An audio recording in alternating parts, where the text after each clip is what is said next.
వంశీకృష్ణ గారు నమస్కారం sir. Sir ఎలా ఉన్నారు సార్?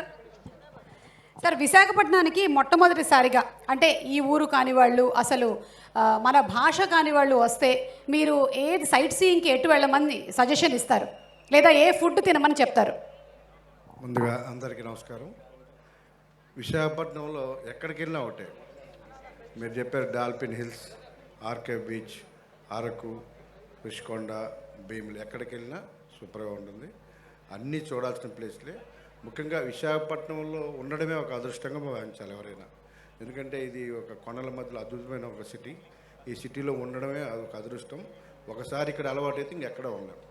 సో విశాఖపట్నంలో గర్వంగా చెప్పుకోగలం. ఇప్పుడే కన్నబాబు గారు చెప్పినట్టుగా మా కళ్ళ ముందే, మేము చిన్నప్పటి నుంచి చూస్తూ మా కళ్ళ ముందే చిన్న చిన్న విలేజ్లుగా ఉన్నటువంటి విశాఖపట్నం ఒక అద్భుతమైన నగరంగా, ఒక మహానగరంగా ప్రపంచం అంతా కూడా ఇటు చూసే విధంగా ఇవాళ ఇలా ఎదుగుతుందంటే అది న్యాచురల్గా ఎదిగినటువంటి సిటీ. సో ఇవాళ అటు ముఖ్యమంత్రి గారు కానీ, డిప్యూటీ సీఎం గారు అందరూ కూడా ఇంకా అద్భుతంగా ఈ నగరాన్ని చేయడానికి చాలా కష్టపడుతూ ఉన్నారు. అందరికి కూడా ధన్యవాదాలు. విశాఖపట్నం ఒక అద్భుతమైన సిటీ, ఎవరైనా హ్యాపీగా ఉండే city. Thank you sir, thank you.